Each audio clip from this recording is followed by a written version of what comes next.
March জানো ঠিক আছে, কিন্তু মৌলবীদের বিরুদ্ধে যেও না। কেন শুনে নাও, যেদিন কিয়ামতের ঝড় উঠবে ফেরেশতারা বলবে বাবু কোরআন জানো বাবু। আমি 3 সাবজেক্টে ফেল, 12 আনা শেষ, তবু তো 4 আনা আছে। মাঝি বলছে রে দর্শনিক, তুই তো 1 সাবজেক্টে ফেল করে তো 16 আনাই মিছে।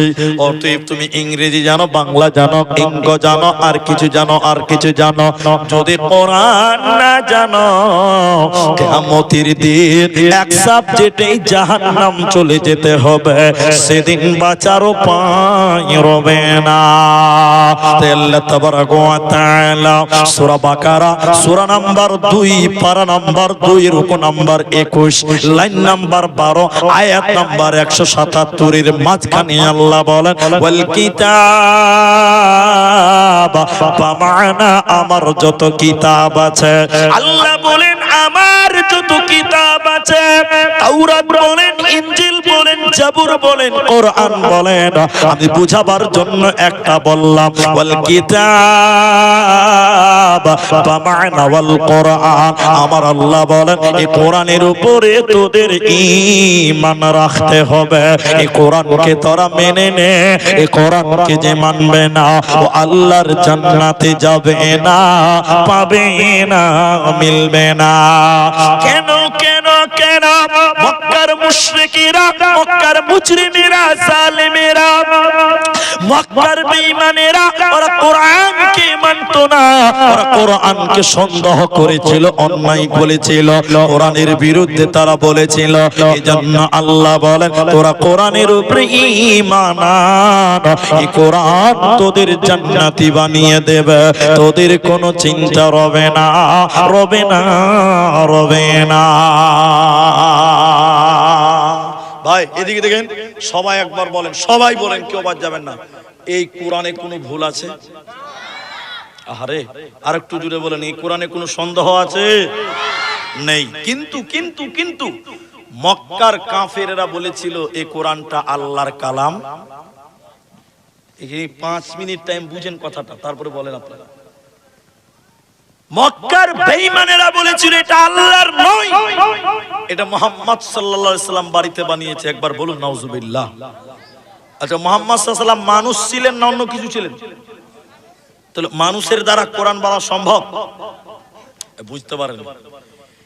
এর জন্য মক্কার মুশরিকেরা মুহাম্মাদুর রাসূলুল্লাহকে কবি বলেছিল। কবি কবি কবি। এই বাবা এই বসো, তো খুচুর খুচুর। আপনি দাঁড়িয়ে আছেন কেন বাবজি? বাবজি বসেন, আপনি যান, ওই নিচে বসেন। আপনি মাঞ্জা লাগবে তো ওইদিকে যান, ওই যে চেয়ার ফাঁকা আছে, যান পেছনে যান। বসেন বসেন বসেন, বসে থাকেন, উঠবেন না, একদম উঠবেন না। মুহাম্মদ সাল্লাল্লাহু আলাইহি সাল্লামকে বেঈমানেরা কবি বলেছিল। কি বলেছিল? যেমন আপনারা কবি নজরুলের নাম শুনেছেন, একটু হেনা বলেন। রবীন্দ্রনাথ, ধীরেন্দ্রনাথ শুনেছেন, এদেরকে কবি বলে। আর কবিতা কাকে বলে? আতা গাছে তোতা পাখি ডালিম গাছে। মাশাআল্লাহ, কত ভালো জানেন, এটা ভালো জানে তো। তো এটাকে কবিতা বলে, আর ওদেরকে কি বলে? তো নবীজিকে কবি বলেছিলেন। কবি কবি কেন? এদিকে দেখেন ভাই, দুটো পা ধরে বলছে, আমার দিকে তাকান, আমার সঙ্গে বলেন কোরআনটা কবিতা বলেছিল কেন? দেখেন এদিকে, ইন্না আ'তাইনাকাল কাউসার। সার শেষের অক্ষরটার নাম কি? র র র। সবাই বলুন কি? র। দ্বিতীয় আয়াতটা পড়েন, ফাসাল্লি লিরাব্বিকা ওয়ানহার। শেষের অক্ষরটা কি? আরেকবার বলুন, র। 3 নম্বর আয়াত পড়েন, ইন্না শানিয়াকা হুয়াল আবতার। শেষের অক্ষর কি?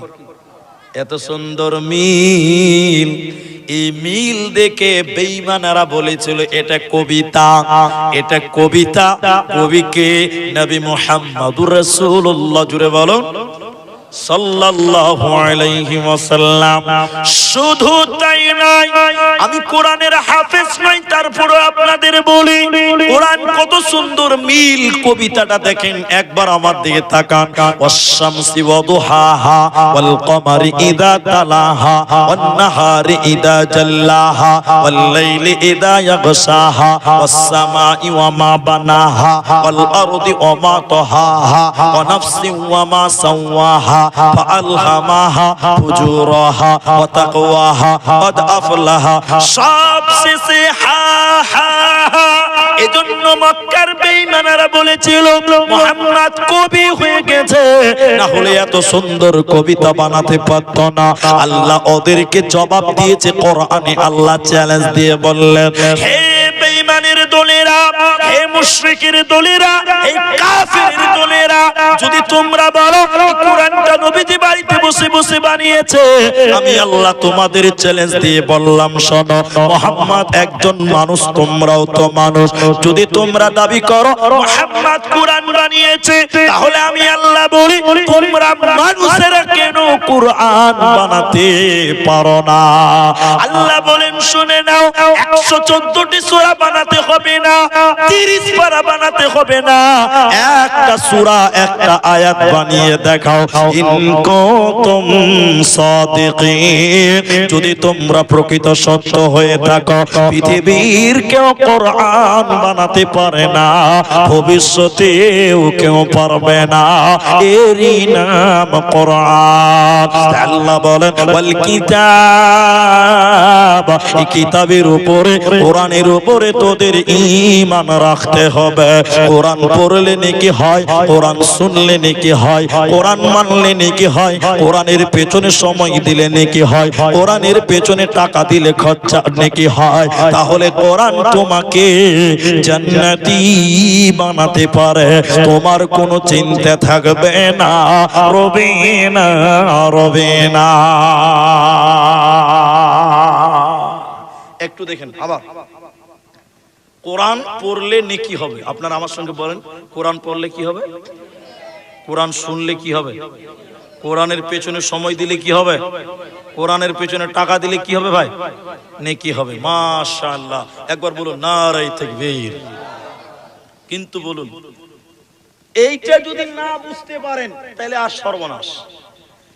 অনেক মুসলমানের দেখবেন বাড়ির দরজাতে ইংরেজিতে লেখা আছে 786। আপনারা দেখেননি ভাই? আছে না? অনেক মুসলমানের গাড়িতে লেখা আছে 786। দেখেছেন কি দেখেননি বলেন? দুর্পোড়া কপাল, দুর্ভাগ্য আমাদের। অনেক মসজিদের গেটেও পর্যন্ত 786 লেখা আছে না নাই? আছে। আমি একটা জায়গার নাম বলছি, খুব মনোযোগ দিয়ে শুনুন। পূর্ব বর্ধমান একটা মাদ্রাসা, খরদত্তপাড়া, কত টাকা যে খরচ করেছিল আল্লাহ মাহবুব জানে। দেখেন কালারিং লাইট, এই এই বাবু গাড়ি ব্রেক কাজ করছে না, ওইদিকে তাকাবি না, চলেন এদিকে দেখেন এদিকে। তো ওই জালসার গেটে বড় বড় করে লেখা আছে 700। আচ্ছা, আমরা বক্তাদের একটু চুলকানি বেশি থাকে, সব ব্যাপারে খালি জানার আগ্রহী থাকে না। এবার রাত 1টার সময় স্টেজে দিয়েছিল, কটায় বলো?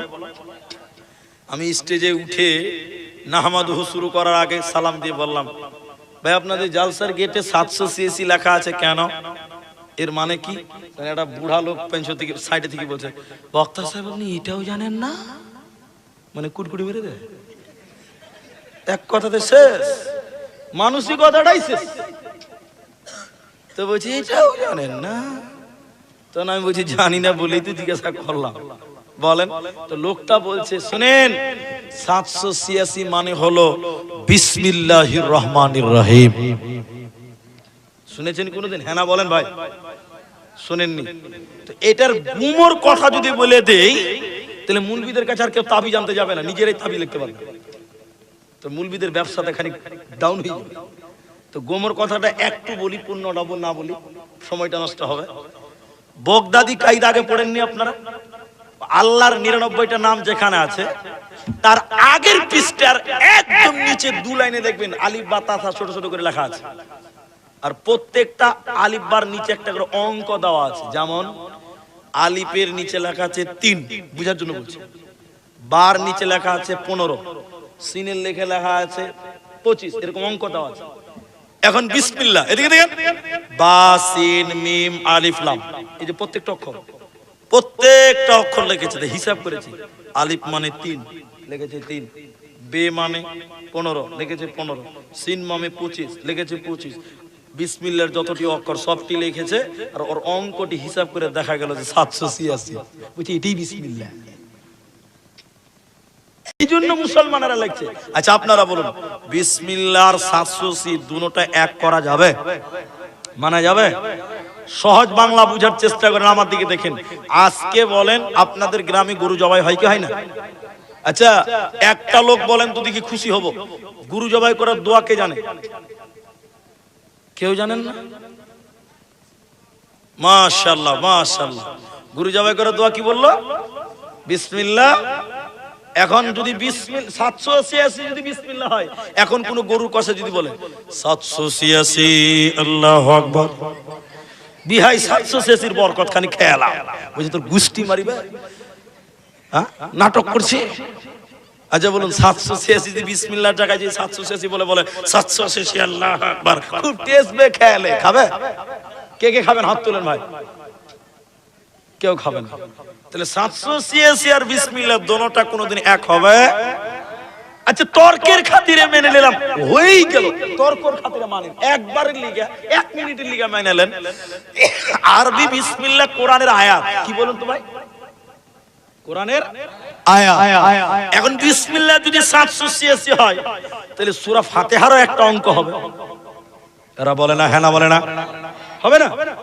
তাহলে সূরা ইখলাস কুল হু আল্লাহু আহাদের একটা অঙ্ক হবে, বলেন কথা।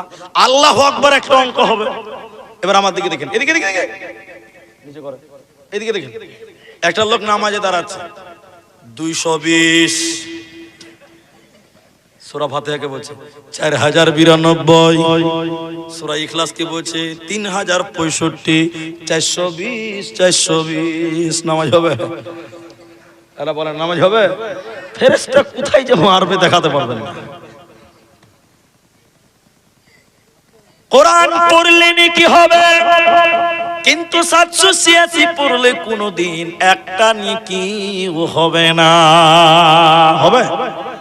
কোরআন সূরা তওবাতে বিসমিল্লাহ নাই, কিন্তু কোরআনের আরেকটা সূরাতে ডবল বিসমিল্লাহ আছে।